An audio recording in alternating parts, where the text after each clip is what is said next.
Hey all, we are thrilled to be back from our month's hiatus as we took a much needed break. With everything going on in the world, we need time to take a step back. Thank you all for your patience and your support. Rest assured, we are safe and well, and we hope that you are too. Now, please remember to do your part to help prevent the spread of COVID-19. Wash your hands, avoid touching your face, including mouth, nose, and eyes. Cover your coughs and sneezes. If you don't feel well, monitor your symptoms and consult with your doctor. Social distancing is key, so please stay home. Looking for a social outlet? You can also send letters to Leuven at dm@dndraw.com right now. Also, there's a link in the description to our Discord server, where we love to hang out and chat with listeners. We are glad that we can stay connected in these times. And we also hope our characters' adventures provide a fun gateway and are glad you are joining us on the journey. And we especially want to thank our Adventurer tier and above patrons for their support this month. So thank you, A Linux Fan, Feral Joe, Grimfuse, Naked and Afraid, Mosiru, Shosuro Ajo, Mike C., Jeremy Kleinhans, Ryan Rea Vermette, and William McCracken. If you enjoy the adventures of our characters in Ostia and our show about the rules for 5th edition, you too can support us on Patreon. For just $1 a month, you can get exclusive content and updates. Higher tiers get DM's notes, bloopers from our episodes, and to add an item or NPC to a D&D our episode. We are especially grateful to our producer tier patrons who listen to our audio before anyone else to give feedback and shape the final episode. We want to give a special thanks to Christopher Reinert for serving as a producer on this episode. Support us on Patreon at patreon.com/DNDRaw. Next week will be Serviceable Plots, episode 48. Join us now for Serviceable Plots, episode 47. Not the books. And with me today are the following players. Hi, I'm Bethany, and I'll be playing Belinda Walsingham, the half-elf awakened mystic. Hi, this is Adam, and I will be playing Akiva Conchu, the Shadar Kai Hexblade Warlock. Hi, I'm Jane, and I'm playing Nissa Turin, the Gnome Arcane Trickster Rogue. Hi, I'm Mike, and I'm playing Scribner Shannon Whitecliff, the Human Rogue Fighter. Hi, I'm Giuseppe, and I'll be playing Valen Blackwater, an Azimar Monk Paladin.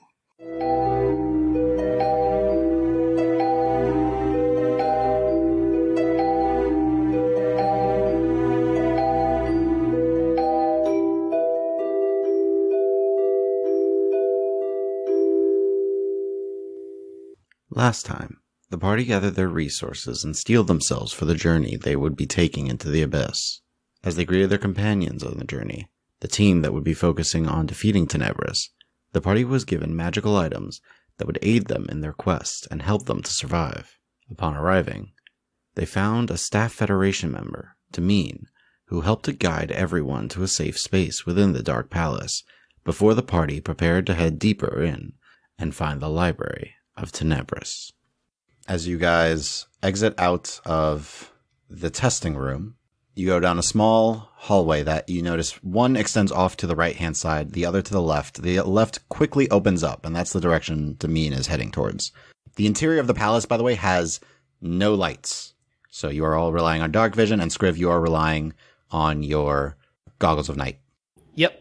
As you all move towards the left of the hallway, you notice staircases that seem to stretch upwards in what appears to be an endless maze of these various stairs just jutting out at odd angles, some even upside down, some that twist as they cross what appears to be a very, very, very distant ceiling.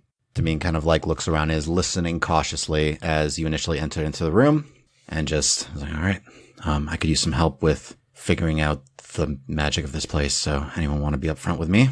What specifically would you be doing to figure it out? Just looking?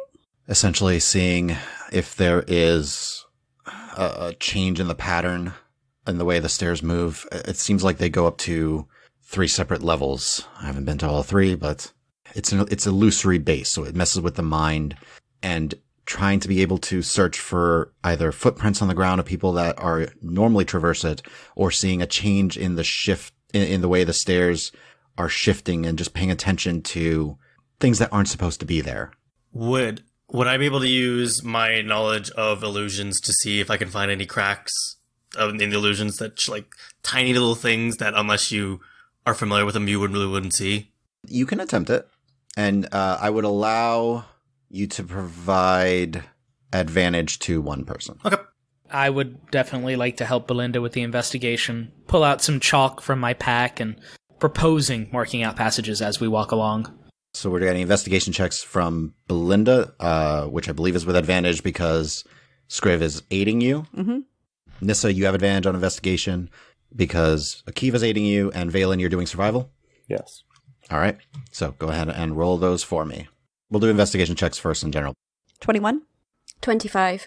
And then for survival check, 7. and Amin rolled his own check as well. Belinda, Nissa, you are able to keep your heads, and you're noticing at 1 or 2 points what seems like a small shift in the stairs that definitely was not there before, and you're able to take a different path. At a couple of points as you're climbing up, you notice there's several like staircases that jut out at different points, some that are noticing a little bit more physical than others that weren't there a second before.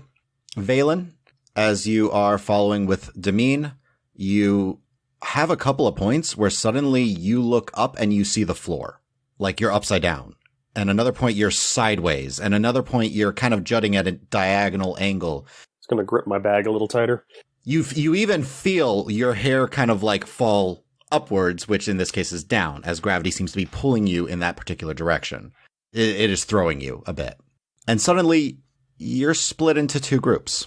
Damien and Valen are 3 levels below you on the stairs, with Belinda, Nissa, Akiva, and Scriv 3 levels higher up when you guys are by a door. You notice a landing there.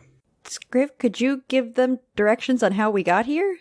I can, but, I turn to Akiva. Is that going to work? I don't know if it's going to just change direction. It looks like a changing illusion, so it's possible if it follows the same pattern, we can try and guide them through it. Okay. If you want to open a connection, I'll read off the instructions that I was keeping track. Okay. I'll open the telepathic channels. So between one step and the next, we were just separated. At some point, you turned on a stairway and suddenly you are standing on a 45-degree angled staircase looking like up towards them. You guys look down, and to you guys, it looks like they're standing on a normal staircase.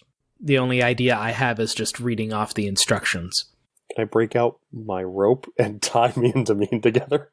You can do that. So you and Damien will be together, and he just goes like, sorry, this thing is just, it messes with your head after a while. Yeah, I'm right there with you, and I've only been in here 5 minutes. All right. Go ahead and roll another survival. I'm having Damien roll as well. That's a 12. Fortunately, Damien crit. At one point, as you are traversing, you feel a tug kind of that seems to be at a diagonal to you, Valen. Kind of decide to go with it, and just Damien is pretty forceful and just like, no, this way. And you find yourselves all of a sudden just on the same landing space as the rest of the party, beside a solid, dark wooden door.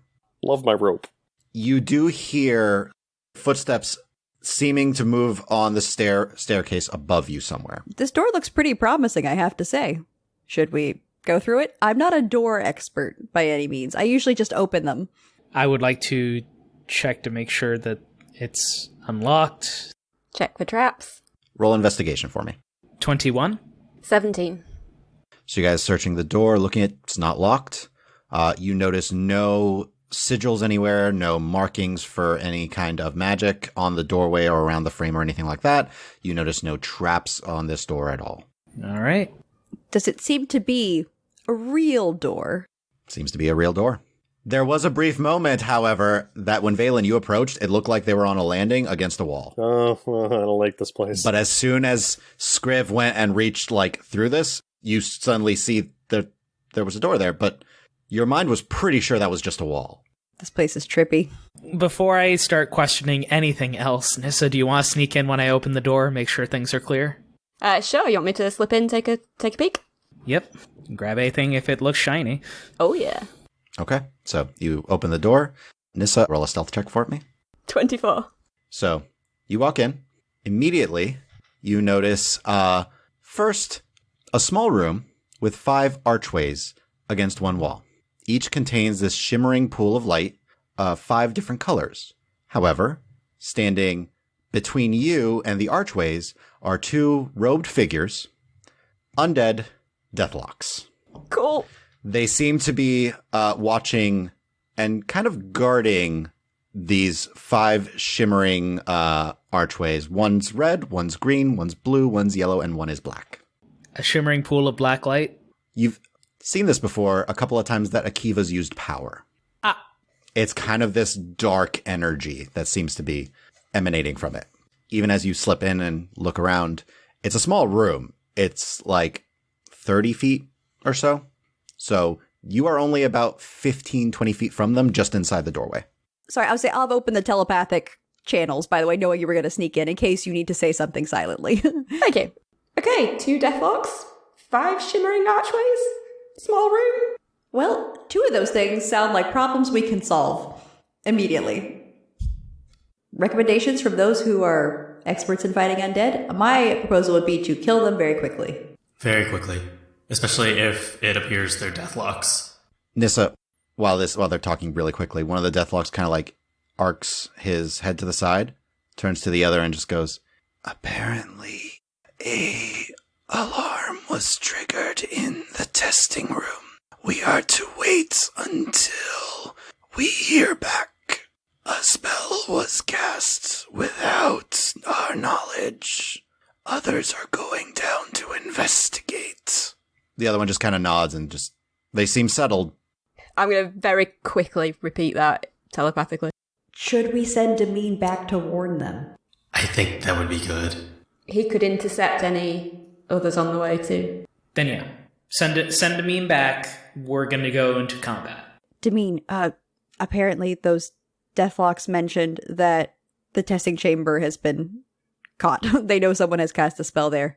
And he kind of like listens a little closer and looks up. It's like, probably the footsteps above us.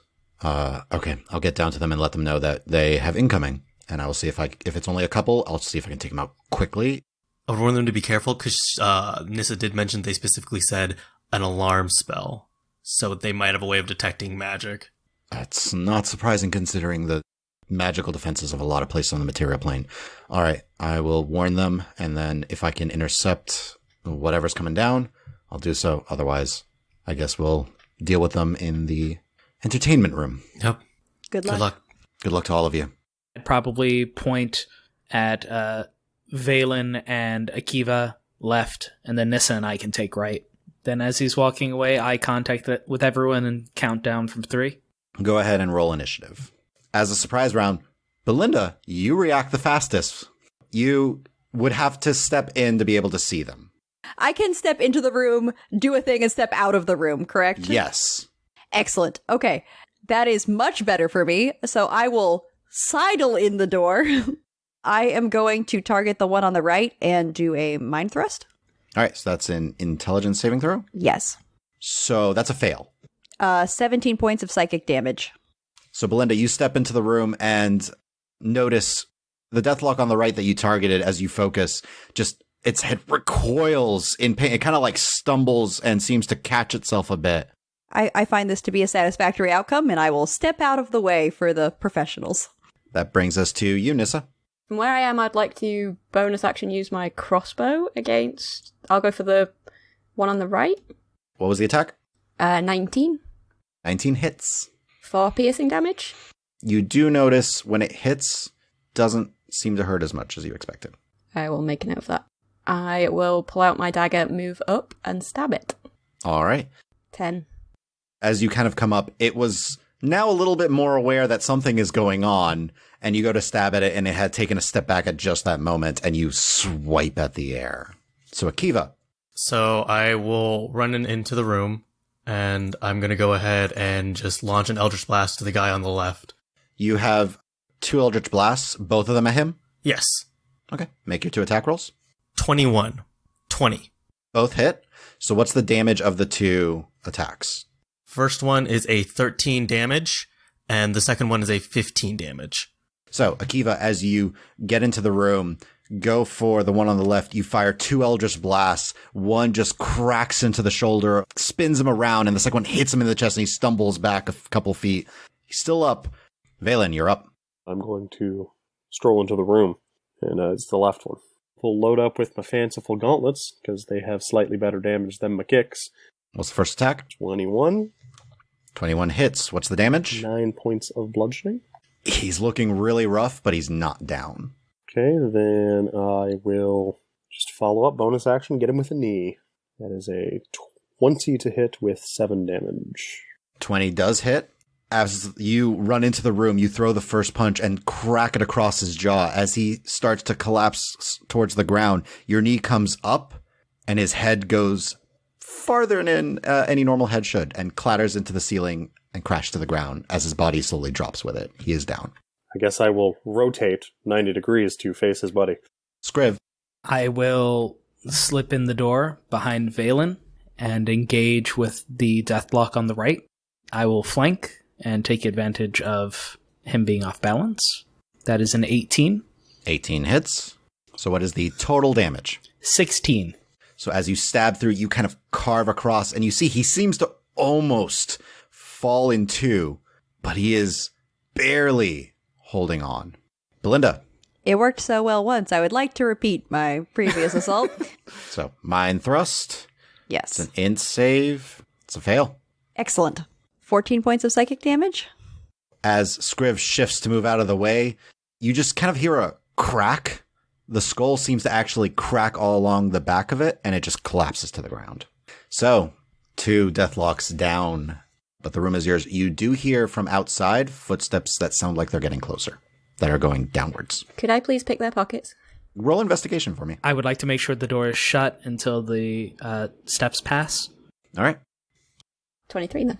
They are wearing just tattered robes for the most part, but you find tucked away, and it's kind of beneath their ribs, 2 pouches, one on each of them, containing a total of 100 gold pieces. Ching! Yes. I vote now that, the door is securely closed. I think we should check out these pools and see what we can do here. I will keep an eye on the door since I know nothing of magic. I'll go check out the black pool. Anyone who wants to make an Arcana check can? I got a 16. 17. 6. 18. Between Akiva, Belinda, and Valen, the archways seem to be portals. From what your understanding is, they're one way, but they send you to somewhere within the palace. Oh, so they're like unidirectional elevators, just creepier. They seem to be a little bit of an arcane gate, but a fixed one, and one way rather than 2. Are there any other colours in the room anywhere? You can make an investigation check. And Scriv's still watching the door? Yes. By about this point, as they're kind of searching the room, you hear the footsteps heavily on the other side, but they don't seem to be slowing. They seem to be continuing their pace. From even your passive investigation and perception, you get the sense there's about 5 figures that are moving downstairs. 5 figures. 3 wearing metal boots. Investigation checks.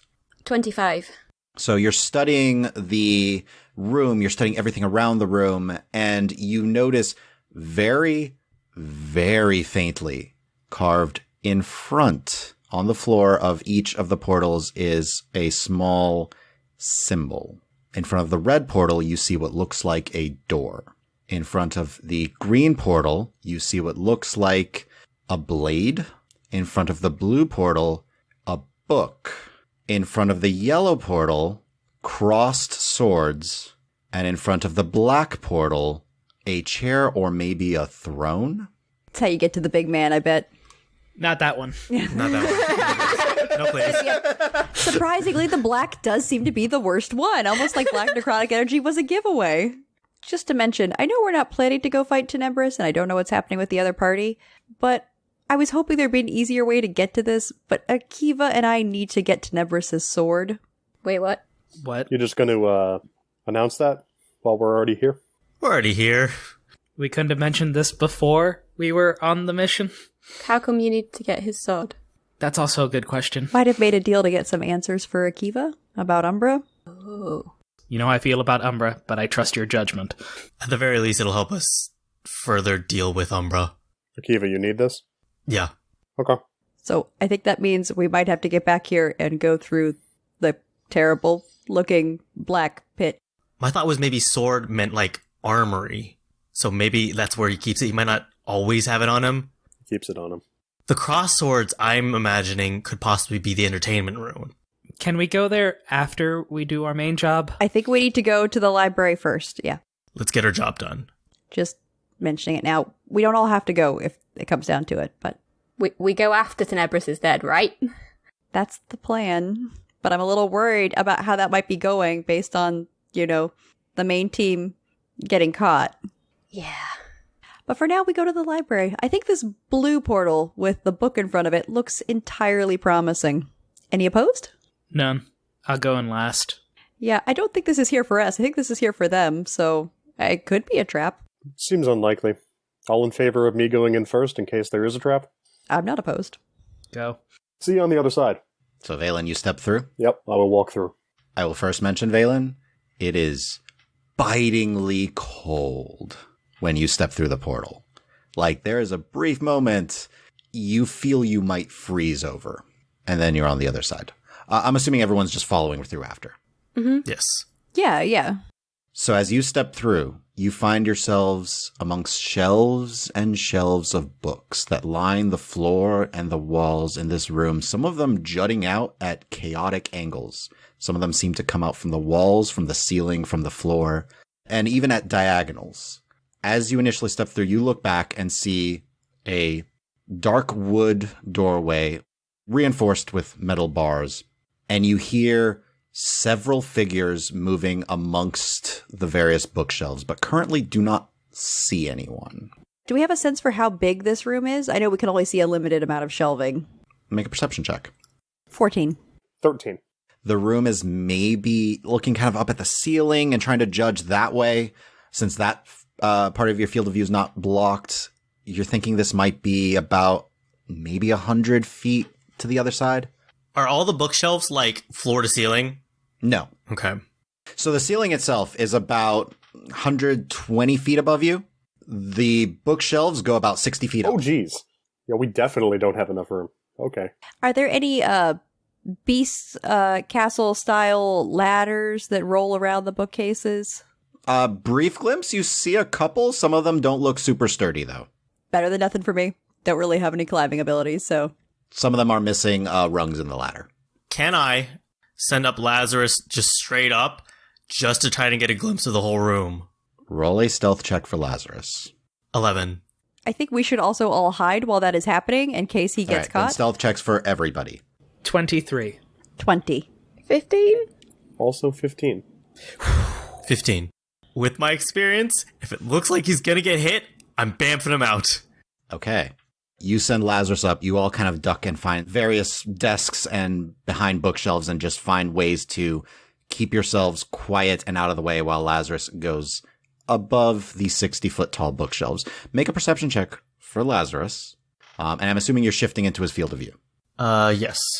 So you see Akiva kind of visually go slack. His eyes are just staring into the distance. 21. Lazarus goes above and you shift kind of right as he reaches the top of a bookshelf. You look out and you see scattered about a dozen different figures, a couple of them grouped together. Noticing off to the left, about maybe 50 or 60 feet into the room on the left-hand side, you see a large doorway. Again, dark wood, iron bands across it. And towards the back of the room, another large doorway, a little bit nicer looking. And beside that, there's a space in front of that doorway. But to the right of it, Lazarus notices a massive book. Hard to tell how massive it is, but it covers about half the doorway. However, as Lazarus is scanning the room, he notices two robed figures, closer ones, that are right next to each other. One looks up, is clearly a deathlock. The other one seemed to tap the deathlock and point at Lazarus. The robed figure reaches up quick and sends a blast of eldritch energy as Lazarus flaps his wings and it passes beneath him. I'm bamfing him out.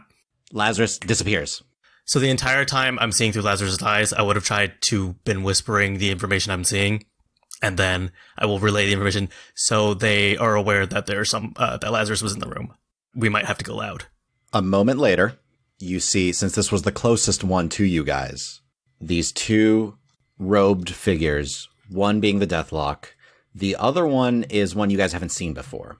But you notice a massive open mouth, two hollow, sunken eyes, clearly undead, but long, thin arms with sharp, pointed claws. You see kind of like rags covering its form, and it's just meandering right behind the Deathlock, kind of a little bit like maybe it's a bodyguard for it or a protective measure. Have I seen one of these before? You guys can roll Arcana checks. 20.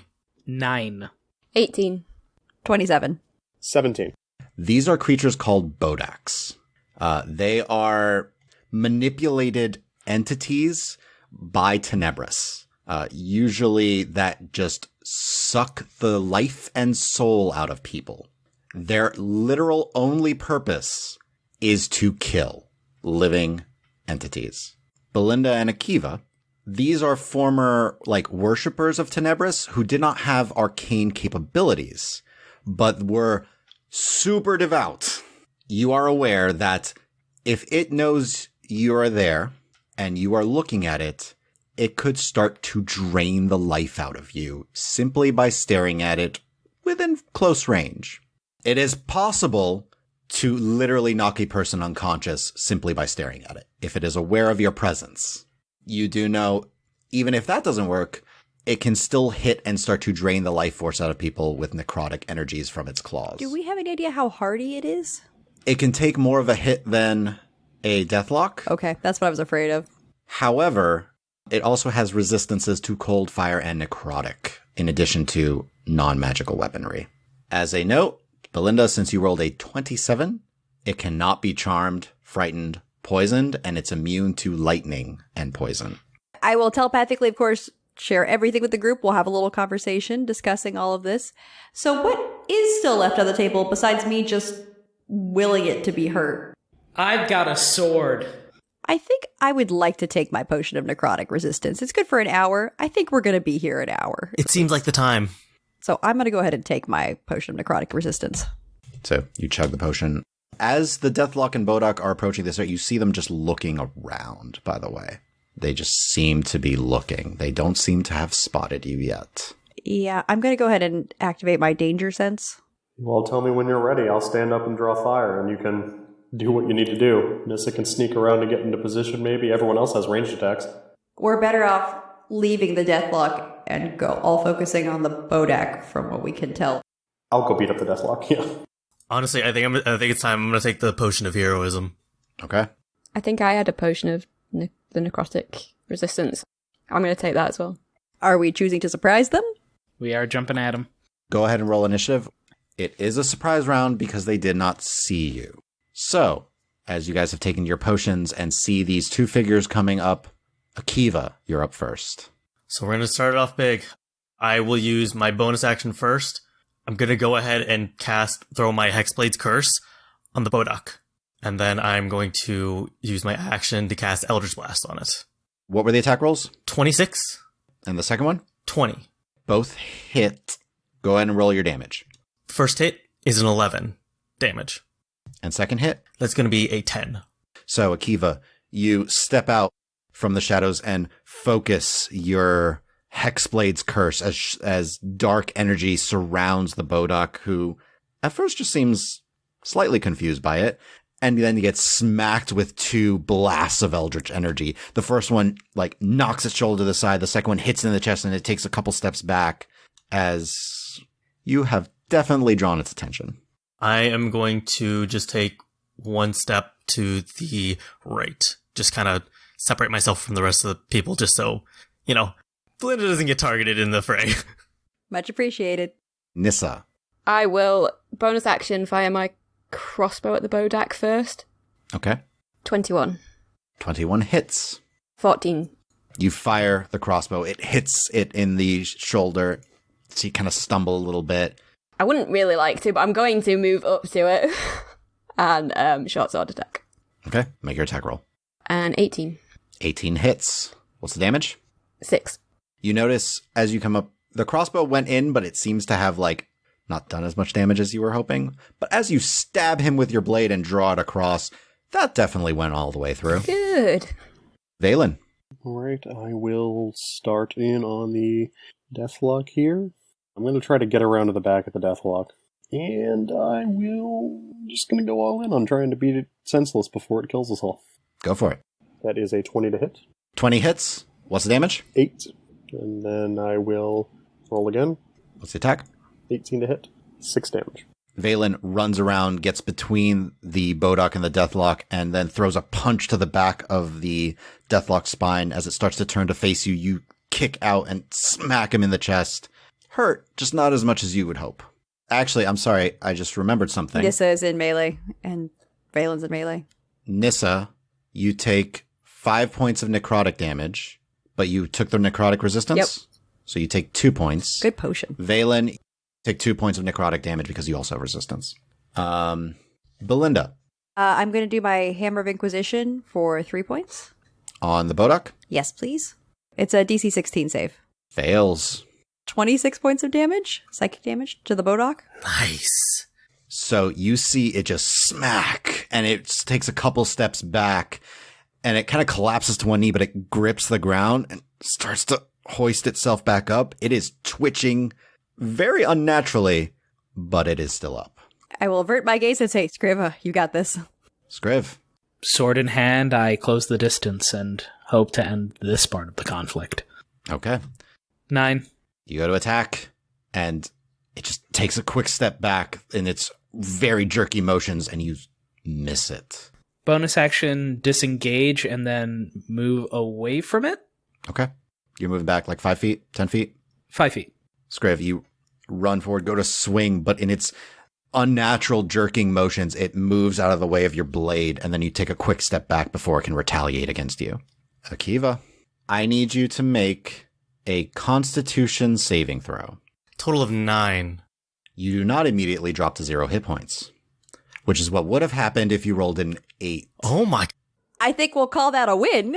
However, you take 11 points of psychic damage. Ow. It's time to end this thing. I'm going to go ahead and Eldritch Blast it again. Make your 2 attack rolls. 20. What was the second one? 19. Both hit. So what was the damage of both of them together? 30 points of force damage. So, Nissa and Valen, right between you, there are 2 blasts of eldritch energy that come from Akiva, and then there's only a pair of legs left. I am going to go ahead and hex the Deathlock. So you cast Hex on the Deathlock, and you see the dark necrotic energy form around it. It's the Deathlock's turn, though. He is going to take a deep breath and yell out, "Intruders!" That's what I was hoping against. As he focuses on a small mote of flame in his hands and drops it at his feet. Not the books. When the blast goes off, you see they don't hit the books. Somehow. Oh, glad the books have some protections. So I need everyone to make a dexterity saving throw. Except for Belinda, who is just out of the range of the blast. I got a 19. 23. 25. 22.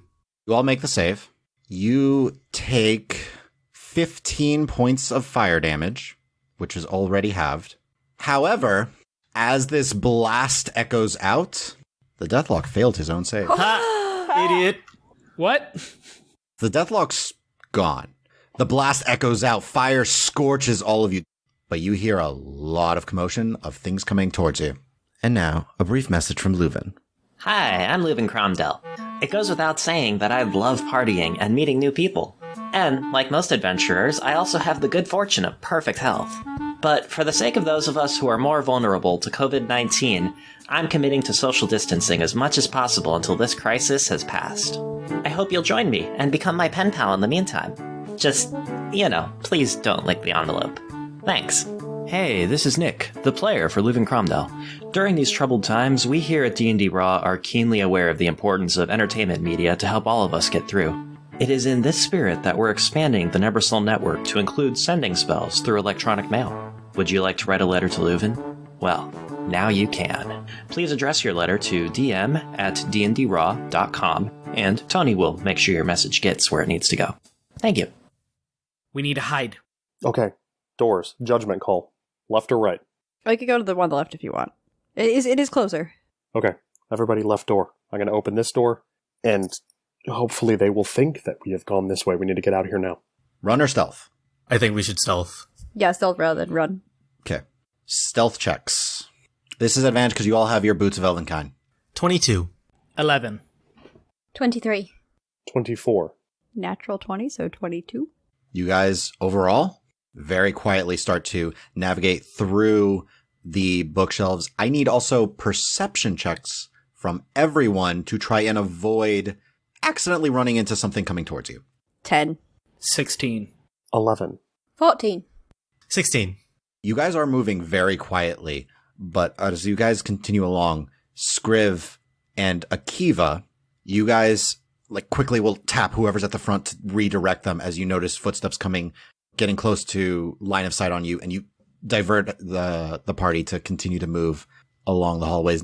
You are able to avoid being spotted as you notice about 4 deathlock whites and 3 other deathlocks occasionally moving past you. There are others that seem to be in the room, but they didn't go past you while you were moving. We made our way to the close door. You made your way halfway through the hallway. You got to this close, dark wooden door with the iron bands. As you are coming up to that middle door, Belinda, you feel a tug on your belt, and the life's blade is pointing towards the side door that you are by. It seems to be pulling towards it. Sorry, the life's blade dagger is pulling towards this door. I think we need to see what's on the other side. It's never done that before. I'm not going to argue with the artifact. It's a little spooky. How do you put up with this, Akiva? I don't like it at all. Yeah, welcome. I don't think we have time to check the door. I think we just open it. It's locked.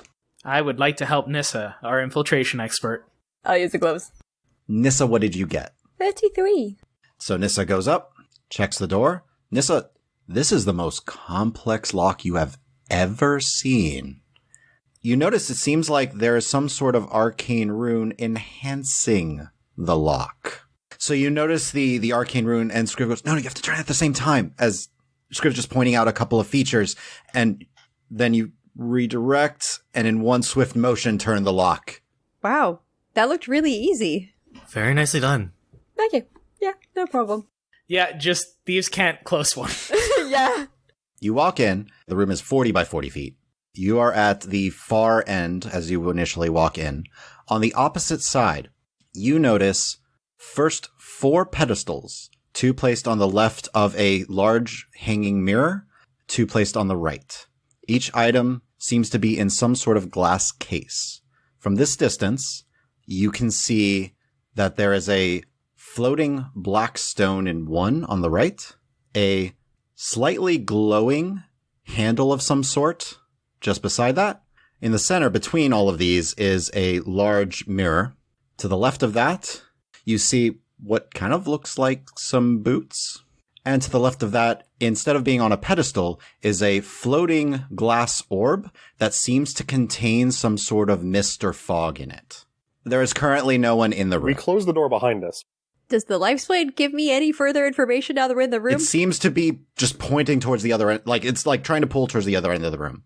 I will follow where it's pointing. As you take a couple of steps in, out of the corner of your eye, Belinda, you think you see movement in the mirror. Did you guys see something in the mirror? No, I can't see anything in that mirror.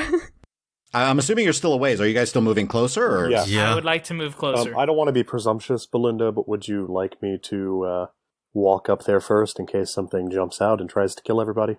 No, I think I need to walk up myself. All right. For some reason. So you guys take a few steps in. As you get 10 feet into the room, I need everyone to make a charisma saving throw. 12. 26. 16. 25. 16. As you guys are walking up, there's a brief moment that all of you feel a pull. You stare in the mirror, you see yourselves. There's a shift in the mirror. Scriv is gone. Okay. I don't like that. Can I look in the mirror? Is he in the mirror? You see a Scriv, his eyes closed, looks like he is motionless, and then he's not there anymore, and you see yourself. Do I have any sense of what has happened? Make an Arcana check. 24. 16. 11. Akiva, you kind of think you've heard about this? You recall it being, like, I think a mirror of life trapping? Belinda, yeah, this is a mirror of life trapping. It can be destroyed, but it basically contains 12 extra dimensional cells within it. And if you are unaware of its effects, you can be sucked into it if you view it directly, because essentially it creates prison cells. Well, the good news is we're all safe now, once I tell everybody. A creature trapped within a cell can escape using planar travel, but otherwise they are stuck there unless freed. The mirror can hold up to 12 creatures. If shattered, all creatures within the mirror get freed. A creature named can appear on the mirror's surface, and you and the creature then can communicate normally. However, while in the mirror, the creature doesn't age, doesn't need to eat, drink, or sleep. They are essentially in a comatose state. All right, I will say Shannon Whitecliffe. Scriv, you appear on the mirror's surface. You're realizing you're staring at the party, and there's a glass barrier between you and them. Good news and bad news. You seem to be fine. Bad news, you are trapped in that mirror. Right as what happens when we shatter it? Every creature that's been trapped in it is released. Well, that seems to be our best option right now. I would like to make the point, he might not be the only one in there. Scriv, would you be averse to us checking out the room and then check it back in on you in a few minutes? I don't think I really noticed. I looked at the mirror and then I was talking to you. So it seems like whatever's going on, time just stops mattering. Well, I do hear this is an amazing, anti-aging process, shouldn't get any older. I'll stay here and talk with you, buddy. Thank you. You do see the 4 other items in the room. Each seems to have like a small notation beneath it, not of what it is, but it seems like it describes it a little bit in some way. Under the floating black stone, the one thing you first notice about it is that the glass around it seems to be like vibrating slightly. And beneath it, it says, "The essence of Shaddarai's realm may be a way to take his power." The Life's Blade, which is pointing almost directly at this glowing handle. The note beneath it says, "Seems to restrain the negative stone and vice versa. Memory fog may contain information. Was this made by Adar?" To the boots. Valen will notice this very quickly. They have a symbol of Eshonai on them. I'm sorry, what? Beneath it, it says, "Must learn to remove this harmful effect." I hug the glass. The boots look nice, a little worn, but well made. The floating sphere has a small opening you notice at the bottom, almost like you could stick your head in it. And kind of attached to the glass, a note that says, "Why don't I remember this?" Which you guys are now realizing this is a memory fog, which means it contains a memory of someone who is now a demon. Oh no. But this was only when they were a mortal that has now lost all their memories. You do know there is a chance you begin to believe that you are this person. I'll say, Akiva, I think that's what we're here for. Pointing at the handle. So, did you read that card right? It said Adar? Yes. Is it a Beauty and the Beast Rose situation? Can I, lift up the glass? It is locked. If we can get these cases unlocked, I think we should take these things and put them in the bag of holding. Okay. Any other suggestions? Check to make sure there's no alarms on them. I mean, the last thing you need is everything else showing up here. Investigation checks if you're checking for traps. 22. 23. There are no traps on them, so it seems clear of that. However, you're looking from one to the next. The memory fog, you know the dangers of the memory fog. As you kind of are close to it, you hear whispers, but it seems too faint to be able to make anything out. You would literally have to put your head in the memory fog to be able to hear the memory. The boots themselves, you don't notice anything particular about the boots. They seem to be well worn. They have the symbol of Eshonai on them. The handle, as you get closer, you notice it has the similar spiral of gold around it. It is white, and you do catch celestial written on it. It says, "Law's Grasp." It's about 3-foot handle that is broken on both ends, similar to your Life's Blade, which has broken on one end. Does my Life's Blade just want a friend? It seems to be literally pointing right to it like it's trying to get to it. Now, the stone. This floating stone, the one thing you notice about it is as you're kind of looking at it, it seems like the case that it's in is a little bit smaller than the others, but you notice the case itself is vibrating. It's the only one that is. It seems like the case is being pulled towards it. Like it's literally sucking the case in. So this might be causing or stopping it from sucking in other things around it. I will point that out to the group and say, that is very interesting, but I think we will leave that one alone. I think I need to open the case with this sword, but I seem to lack a certain ability to do anything with this lock. I'm looking at it. Would you like some help? I'll give unlocking the locks a go. Maybe start with the boots? Sure. Roll a Thieves' Tools check. 27. For a moment. Click. It's unlocked. I'll pull the boots out. Would you like to give them to Valen? I'll hand them to Valen and then move on to the next one to unlock them. So you have these boots that have the symbol of Eshonai on them. I'll go after Law's Grasp then. Yeah, I'll say a quick prayer to Adar. I hope this is what we're supposed to do. Please help Nissa with her unlocking if possible. Thank you. Valen, are you doing anything with the boots in particular, or are you just holding them for now? I'll try to put them on. They adjust to your foot size. So they are magic. That's nice. They are magical. You will have to attune to them to learn their full effects. Nissa, you have picked some really good locks. You're able to undo the lock of Law's Grasp. As soon as Nissa opens it, it seems to start to slowly move towards you. I will go ahead and reach out and take it then. I have the lice blade in one hand and the staff in the other. Can I put them together? So there is a brief flash of light, and they are now one item. And does anything else happen? I just suddenly have, You are automatically attuned to this item, because you are already attuned to Life's Blade. Okay. Does anyone actually know how to use a spear? I just haven't used one in a long time. I would like to help you learn how to use that spear. Okay. Well, it does seem to have healing properties. Do I get any sort of sense from Adar now that I have combined these? You get the sense that you need to go to a different room. Not the library, but a different room. I will just share. Sorry. Apparently, this has healing powers, which is great. And it also is telling me that I need to go to another room. So there might be something else here. But for now, we still have these other things to deal with. Thoughts on the creepy stone? Can I try and reach out to Umbra and say, does Shadar-Eye ring any bells? Roll a charisma check for me. 22.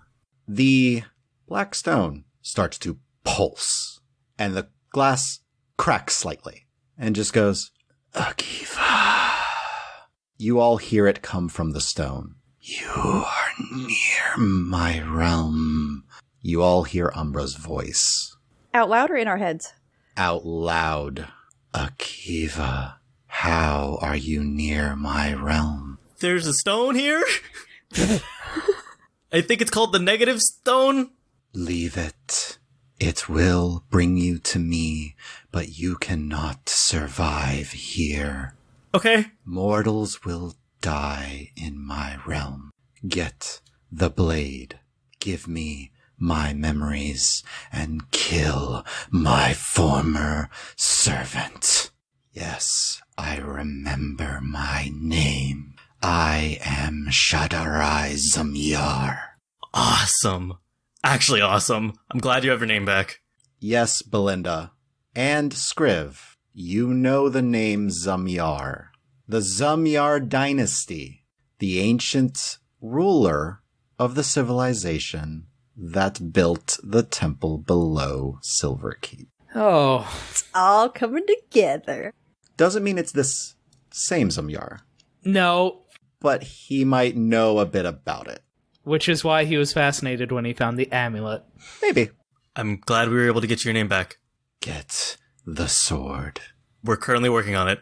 So while all this is incredibly fascinating, and I'm sure we'll be dissecting it for a long time to come, that glass seems to be cracking, and if we're going to get Scriv out of here, we either need to get the mirror, or break the mirror and get out of here, and let the gaping void that sucks people into the death realm deal with whatever else is in there with him. I think that might be a good plan. I think, honestly, we need Scriv to get through the rest of this, so I think we just break the mirror and get him out. And then we deal with anything else in the mirror. Jay, I know you mentioned, Nissa is tempted by the memory frog. Do you actually want to, check it out? Do you want Nissa to do it? Sure, why not? So, Nissa, make a wisdom saving throw with advantage. 18? You do not go insane. You don't see anything. It's only auditory for Nissa. As all of a sudden, Nissa pops her head into the memory fog. The realms are filled with a multitude of differing energies. They're truly fascinating. Another voice comes in. The planes you said were less populated seem interesting, though. Why exist if no one lives there? There's got to be a reason the gods created them. The first voice again says, My siblings have found more interest in those planes than I. I have interest in your realm, this, material plane. Please, tell me what you can of it. Second voice goes, a lot of giants and dragons rule it. I mean, most of us humanoids kind of serve them. There's a few who hide in the woods and in the mountains. The first voice returns.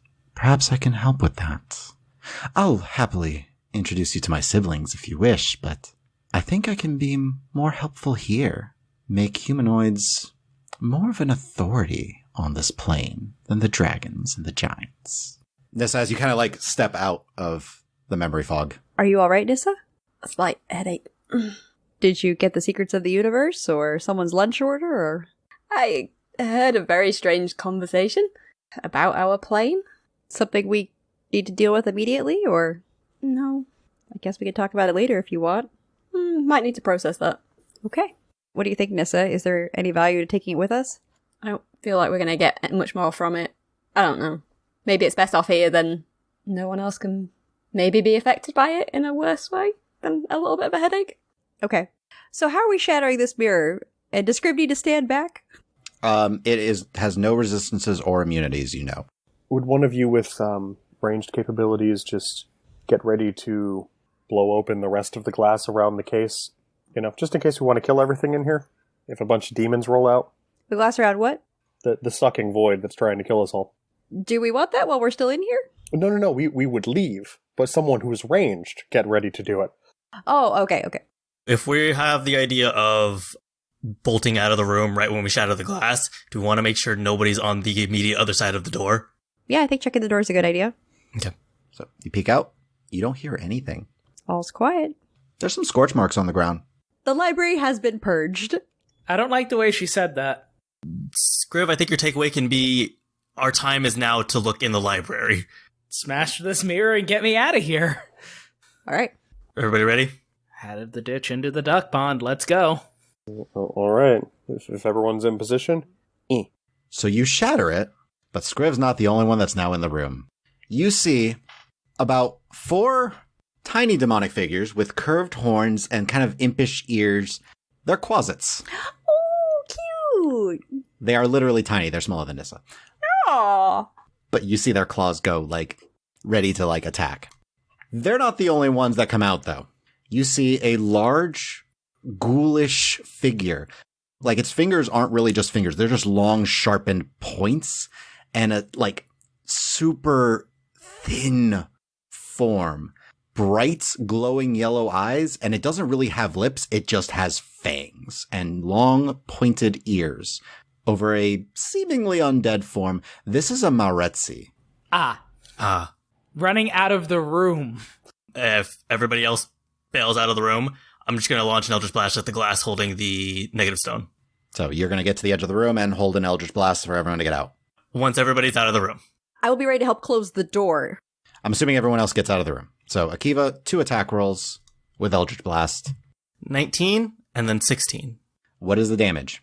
6 points of damage and then 15 points of damage. It cracks. And the glass shatters. Close the door. So as soon as Akiva fires, since Akiva can actually be on the other side of the door with it open and fire, which is a good thing because the door shuts itself from the sheer force of everything being pulled in. And all you hear for a brief second is just... So, does it get quiet? Yeah. I think we call that a win. And that is where we're going to leave this episode for today. Thank you all for listening. Please share this with your friends and follow us on Twitter at Rules As Written, or check out our website, dndraw.com. And feel free to email any questions to our DM at dm@dndraw.com. Also subscribe and leave us a review or comment anywhere podcasts are found. If you want to support us, please check out our Patreon at patreon.com/dndraw. Thank you for joining us on our adventures.